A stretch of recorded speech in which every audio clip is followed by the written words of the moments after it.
Okay, well, let's move on then. This might be interesting to some of you, I don't know, I'll find out. What happened in June of 1966? Two things actually happened, and we'll talk about the first one that happened on June 13th.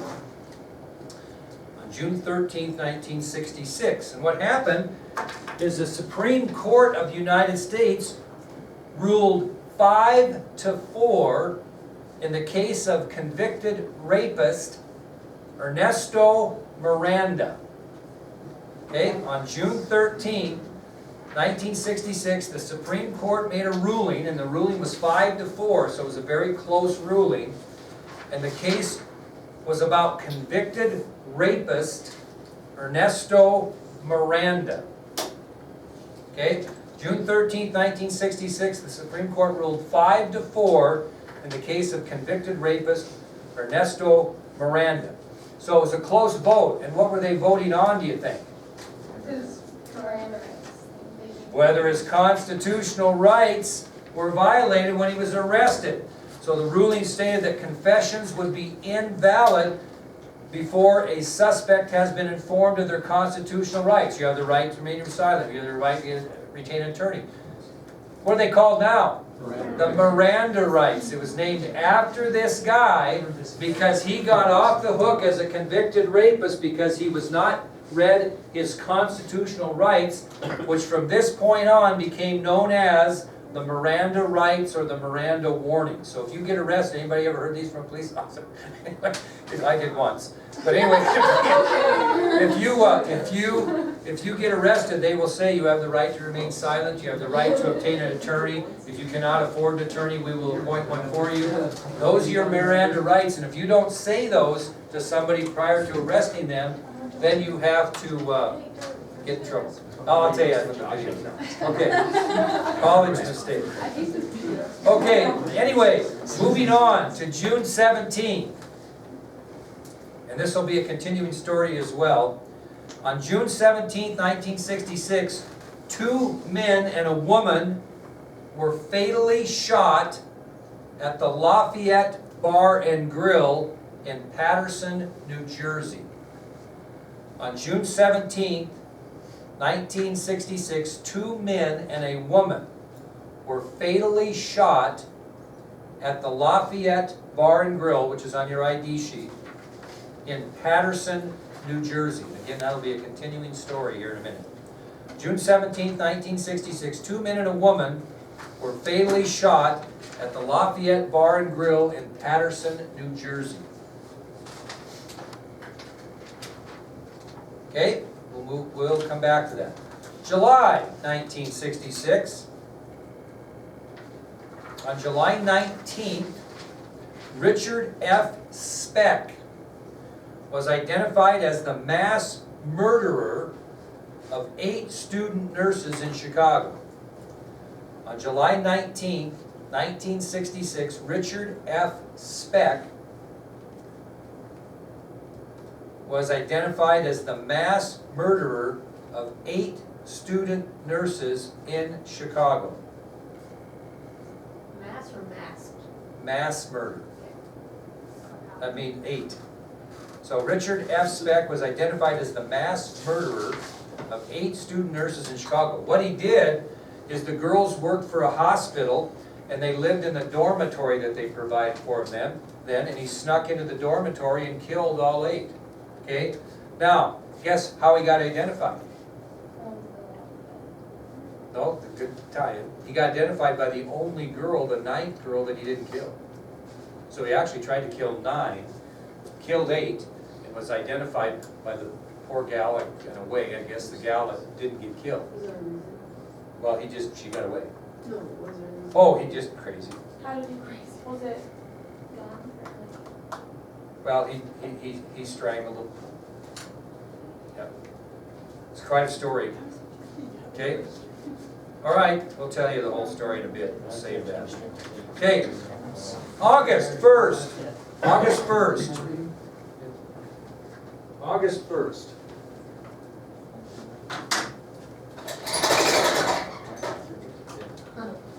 Charles Whitman,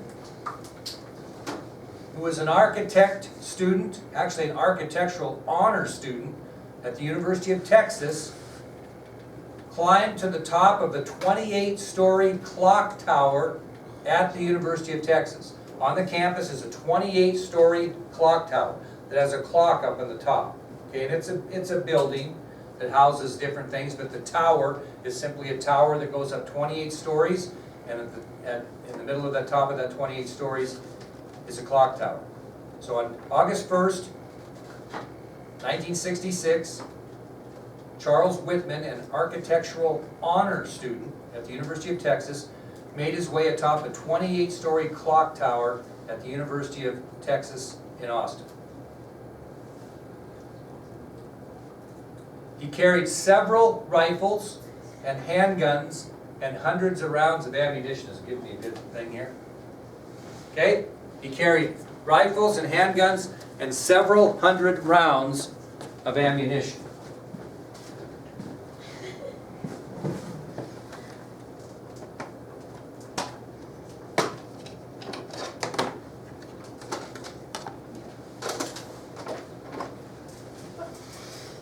Okay, the rest of the story I expect you to get off of this short video here. And I tell you what he did. It was an incredible story. Now, have you noticed I pointed out some serious violence here? And when we get into a subtopic called the colorful and colorless 1960s, we'll have one subtopic that'll be dedicated simply to violence in the 1960s. There was a ton of violence. So if you could get the lights for me there, please, Taryn. We will watch this. Hopefully here.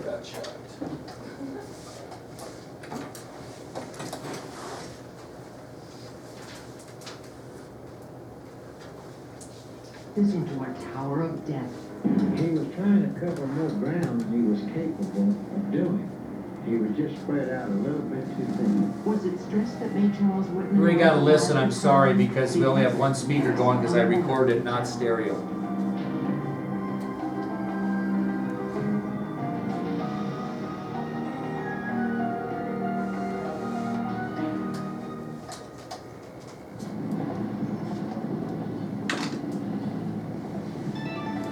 This granite and limestone tower of the University of Texas Administration offices is a landmark. This 27th floor observation platform used to be a popular place to visit. It offers a remarkable view of the 232-acre campus with its 50,000 students. On that hot 1st of August, there was no hint just before noon that death would rain down from it for the next hour and a half. The first shot ripped into the leg of a student who was cycling around the campus. 3 more fell in quick succession. By the time the gunman had finished, he had killed 12 people at or near the tower and wounded 30 others.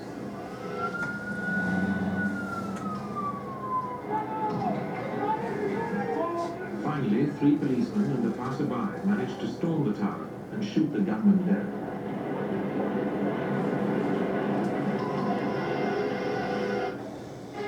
He was identified as a 25-year-old architectural student, Charles Joseph Whitman, whom his friends had considered the all-American boy. Whitman had been born and raised in the seaside town of Lake Worth, Florida, the eldest of 3 sons. He was neat and hard-working, a Roman Catholic altar boy, and one of the youngest Eagle Scouts on record. His father was a believer in frequent physical punishment, a self-confessed fanatic about firearms, who boasted that he had raised his sons from babyhood to handle guns.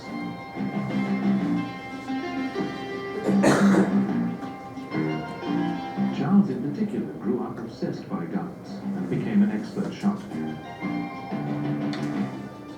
At 18, he joined the Marine Corps and scored 215 shooting points out of 250 to be rated a sharpshooter. However, he was often in trouble for aggressive behavior, getting demoted from corporal to private and serving 30 days for illegal possession of a pistol.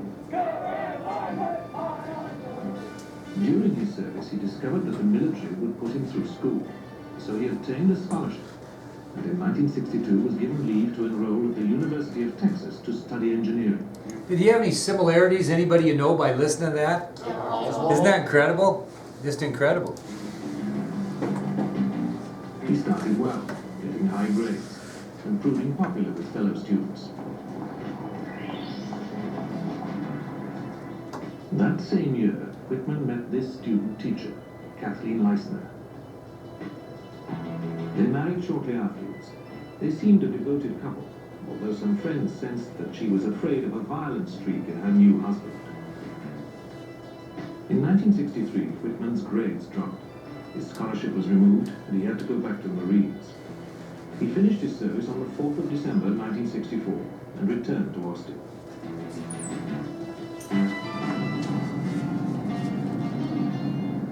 Now he switched to architectural engineering and began taking an unusually heavy class load, as well as working long hours to fund his studies. He and Kathy acquired a pleasant house in Jewel Street, and she was able to share the expenses by getting a job as telephonist during the summer months with the local Southwestern Bell Company.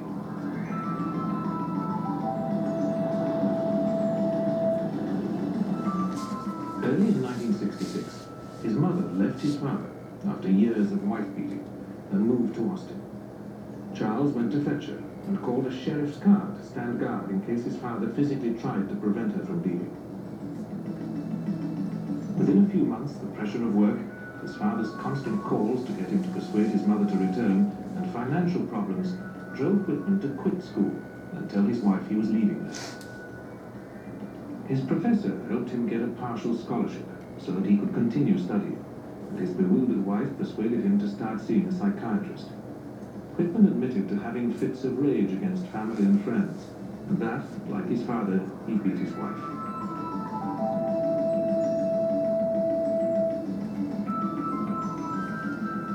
He also revealed that he fantasized about shooting people from the university tower. Whitman's friends like A.J. Vinicic tried to explain what pressures might have made him crack. Work, scouting, schooling, studying, and so forth. There was a lot of pressure on him. What do you mean by pressure? He was trying to cover more ground than he was capable of doing. He was just spread out a little bit too thin. Whitman was now complaining of exhaustion and increasingly painful headaches. On the 30th of July, just 2 days before the massacre, a friend snapped this picture of him sleeping on the sofa.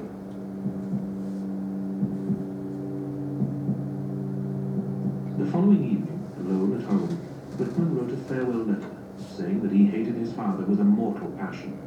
He said that he loved his wife, although he was going to kill her. Because I don't want her to face the embarrassment my actions will surely cause her.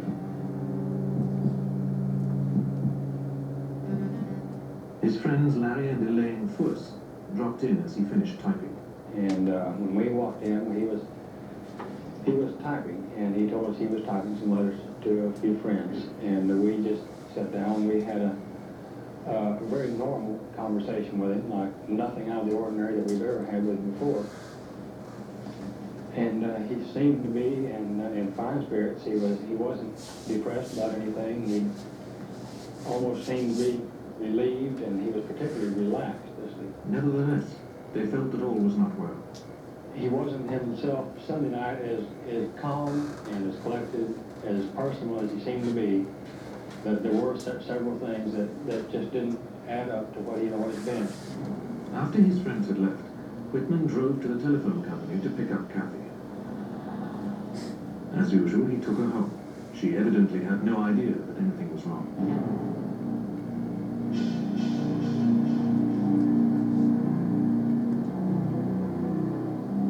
But sometime that night, he stabbed her 3 times with a knife while she slept, killing her instantly.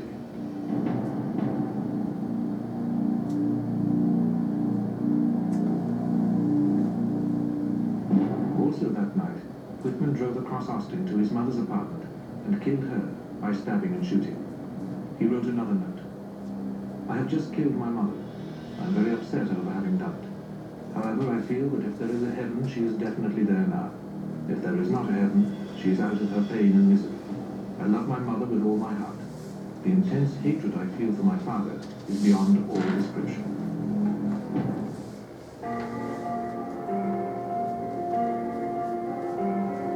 On a summer day in 1966, he climbed the observation tower at the University of Texas and began firing an arsenal of weapons. After 90 minutes of terror, 12 people were dead. The story of Charles Whitman, one of the lives of crime, will continue on the Biography Channel.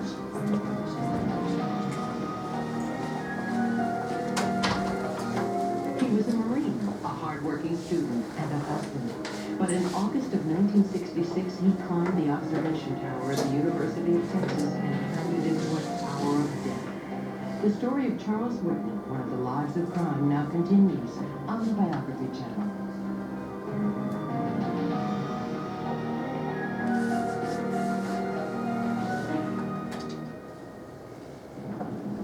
Whitman spent that night preparing his weapons. The next morning he bought more, so that they totaled 3 rifles, 1 shotgun, 2 revolvers, plus machetes, hunting knives, and hundreds of rounds of ammunition. He had also collected a stock of food and water, enough to last several days. During the morning, he loaded all this into his car and drove to the university campus, where he was seen by Larry Fuss.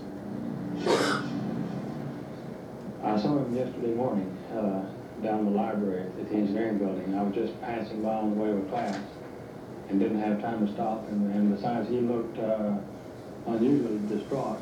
And I just occurred to that the fact that he had an exam coming up that afternoon, and he appeared to be studying. But I stopped and had to look again because I didn't quite recognize him. I guess now I think he was in a state of shock at the time. But it's pretty reasonable, but he looked extremely distraught when I saw him in the library. Sometime after that, he put on grey overalls and loaded his equipment into a builder's trolley. He pushed this over to the entrance to the tower. Mistaken for a maintenance engineer, he managed to take all his gear up to the 27th floor using this elevator.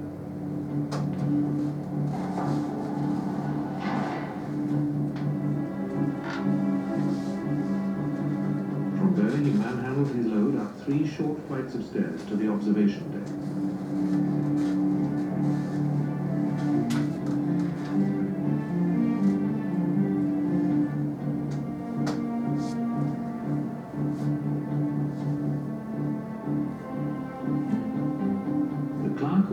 The guest register, Edna Townsley, asked him what he wanted.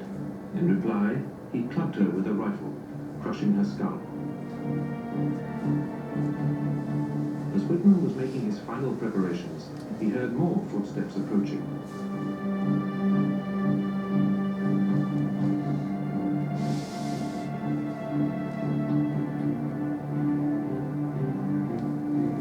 Margaret Lambert was a tourist visiting the tower with her 15-year-old nephew, Mark, and his family.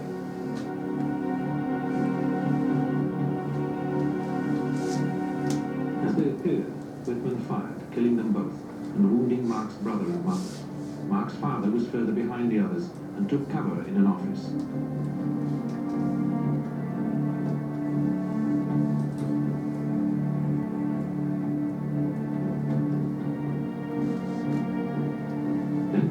Slammed the door onto the observation platform and barricaded it with furniture. He positioned himself under the gilt-edged clock on the south face of the tower.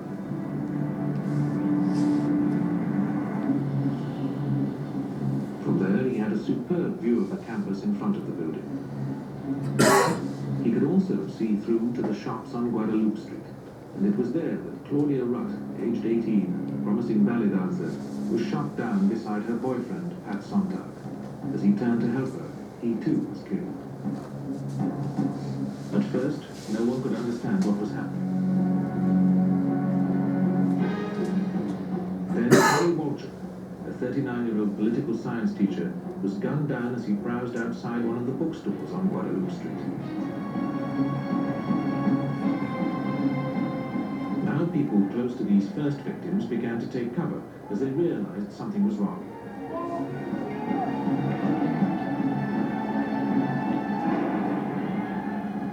car also died on Guadalupe Street as he walked back from taking a Spanish exam.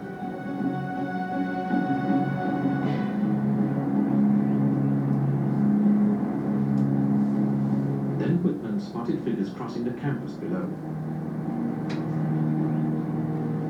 He fired, wounding a pregnant girl. Student Thomas Ekman went to help and was killed immediately with a bullet to the head. Other people who tried to help them were wounded and had to be helped away. Most of the killings happened during the first 20 minutes, while confusion reigned around the campus. People desperately tried to spot the gunman.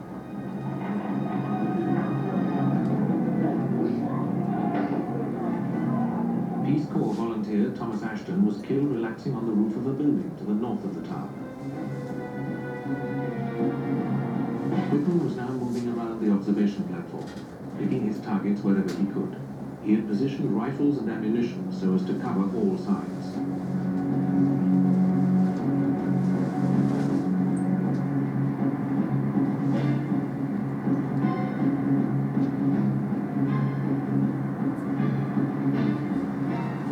The fifth victim, Robert Boyer, a 33-year-old mathematician on his way to an early lunch, was hit in the back and died.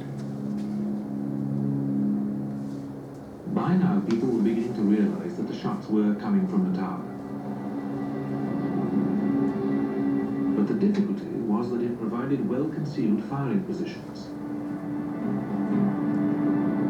Those on the ground had little chance of spotting the gunman. Shots ricocheted off the parapet, but there was little chance of hitting such an elusive target. Now attempts were being made to clear the campus as the firing continued.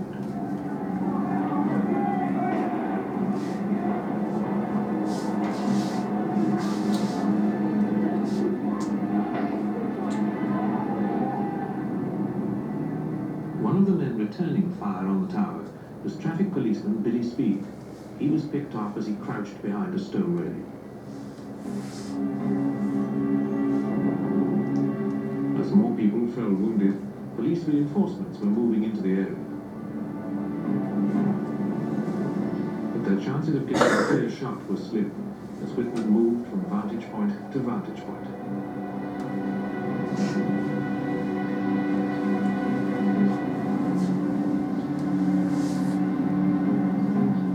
One student, Charlotte Darashu, was trapped behind the base of this flagpole on the campus throughout the gun battle. Whitman had a clear view of her hiding place. All she could do was crouch down and try to stay calm. The police fired hundreds of rounds from the ground, but their efforts had little effect on Whitman, whose long familiarity with guns enabled him to pick off targets with impunity. But while he was distracted, brave rescuers were able to recover some of the bodies on the campus.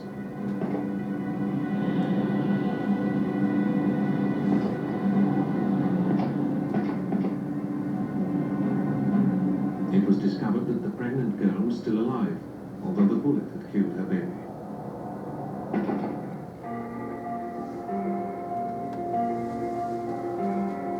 On a summer day in 1966, he climbed the observation tower at the University of Texas and began firing an arsenal of weapons. After 90 minutes of attack, 12 people were dead. The story of Charles Whitman, one of the lives of crime, will continue on the LBJ Channel.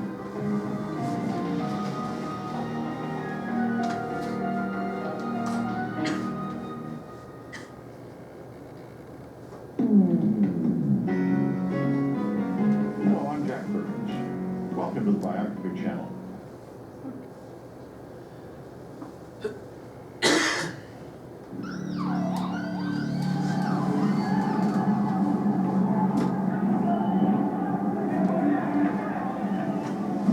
Ambulances rushed the wounded and dead away whenever they could be recovered.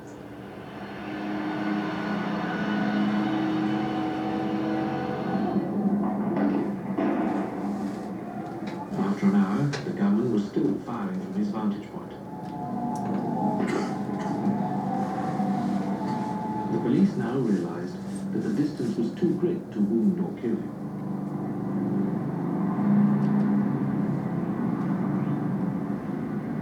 return fire was kept up, a squad gathered in one of the buildings beside the tower.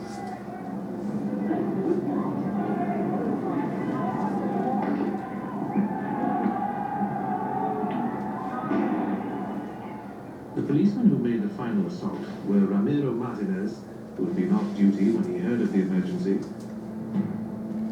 George Shepard, Houston McCoy. As they prepared to dash across to the entrance of the administration block, the police were joined by Alan Crump, one of the university's civilian employees. A 40-year-old retired Air Force tail gunner, he insisted that he knew the building and was given a rifle and made a deputy on the spot. Once inside the tower, the men took the elevator to the 26th floor.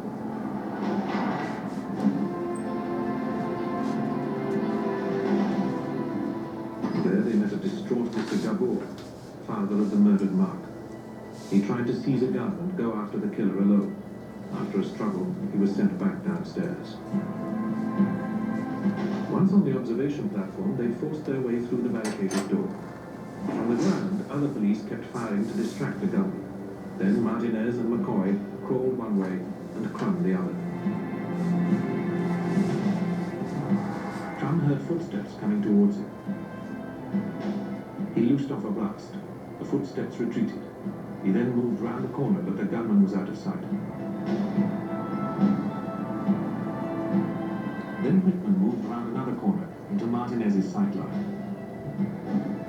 The policeman fired, and as the sniper loosed one last shot, Martinez emptied his pistol into his left side.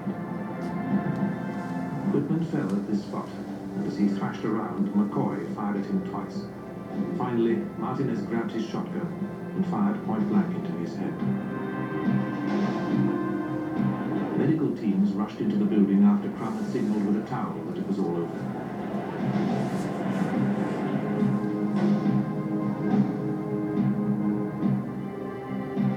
Whitman was killed at 1:24 p.m., 96 minutes after the first shot. As his body and those of his victims in the tower were taken out, the horrified inhabitants of the city gathered to watch. Okay, I held it better than I could. I'll give you a few details here, but can you imagine that guy had some issues, did he not? Now let me ask you a question. Why didn't he kill his father? That's exactly right. His philosophy behind that, they believe, what did I do with my, is that he killed his mother and killed his wife because he loved him and didn't want him to pay the consequences of his actions, and he let his father live so he would have to pay the consequences of his actions. So, crazy fellow. Let's kind of go through this a little bit. You can just kind of listen right now what you think.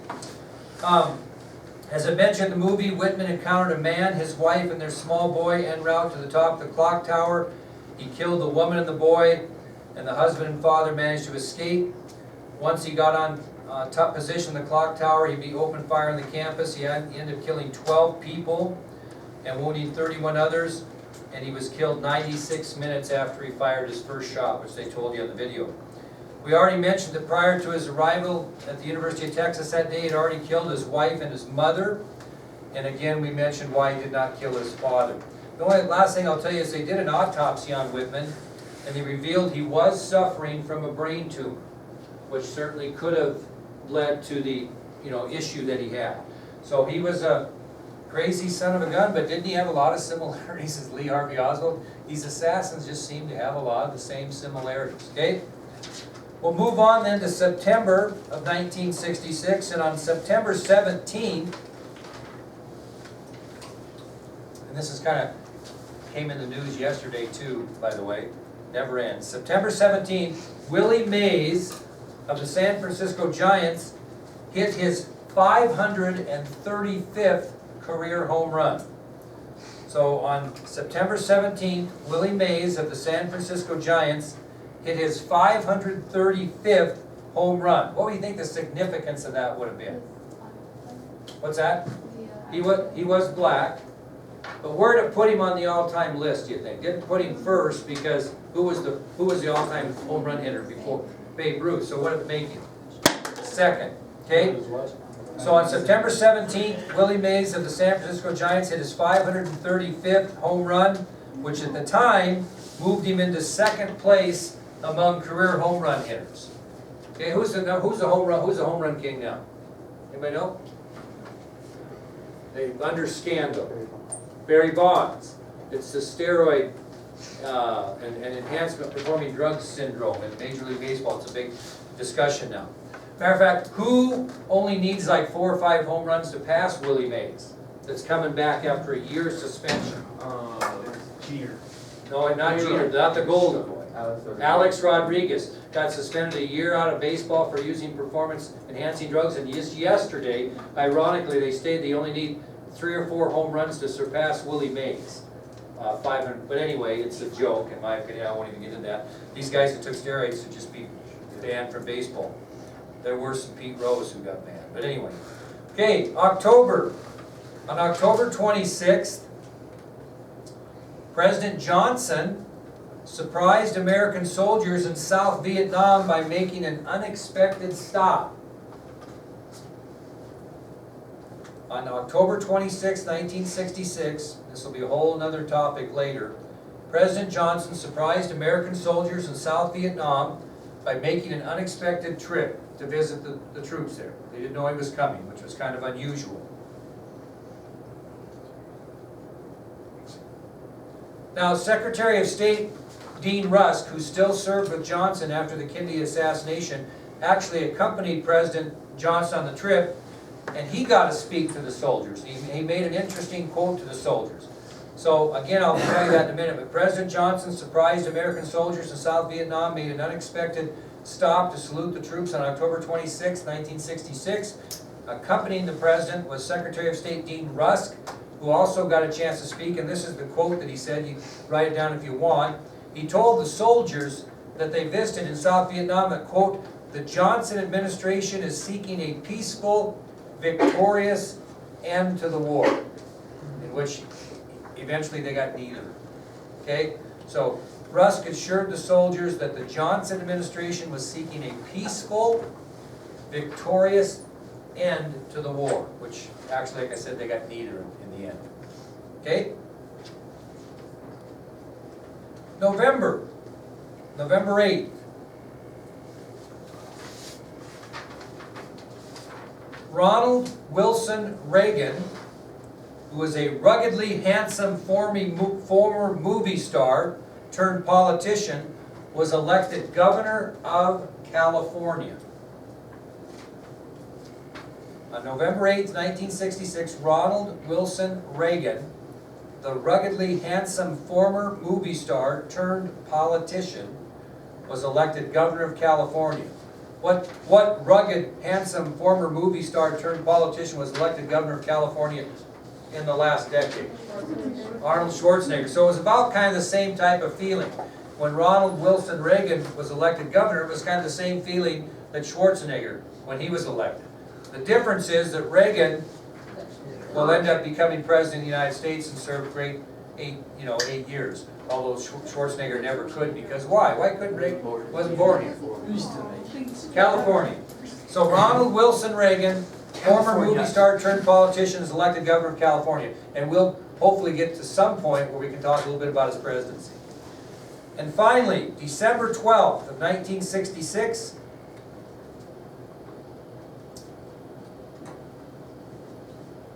Francis Chichester, who's on your ID sheet, completed the longest solo sea voyage in history. You're gonna like this. So, on December 12, 1966, Francis Chichester completed the longest solo sea voyage in history when he landed ashore in Sydney, Australia.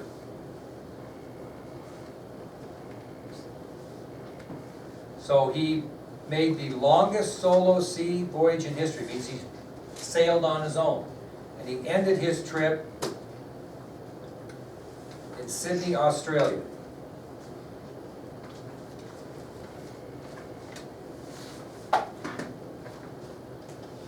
The lean 65-year-old British adventurer swigged a glass of English beer on his arrival, vowing, "I shall go on." So, first thing he does when he gets out of the boat is swig a glass of English beer.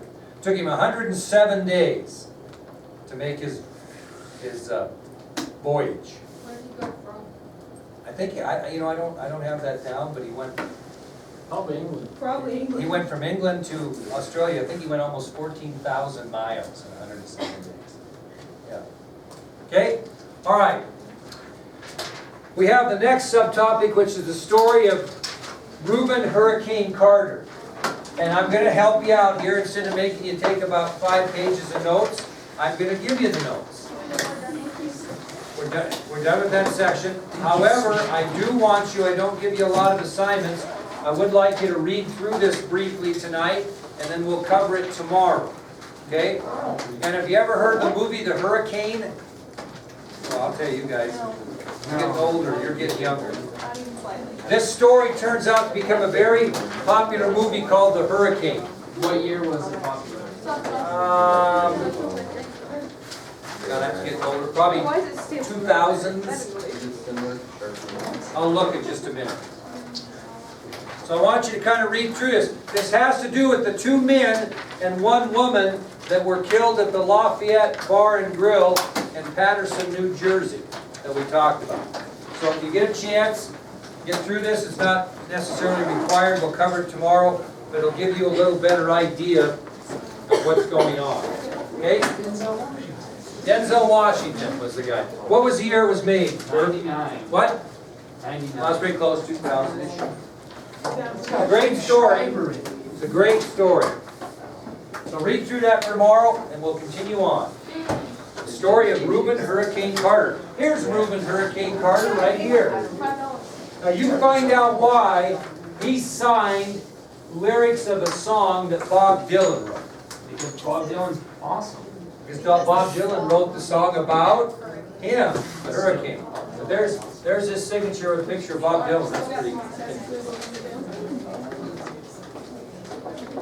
Story of Reuben Hurricane Carter. Get through it by tomorrow. We don't learn about Bob Dylan.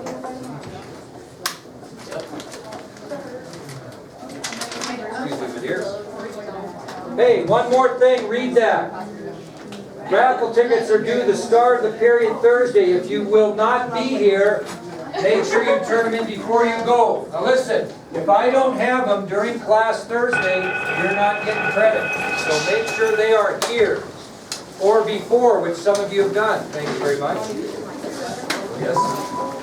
The following students have items and messages in the office: Zoe Miller, Alex Mulhall, Daniel Ariza, Kylie Armstrong, Taylor Fulford, Devin Garcia, Carson Hahn, Ben Kretz, and Kaden Lundgren. Please come to the office for messages and items. So I can get it, I can put it on right now. Yeah, could you, Yeah. just because, yeah.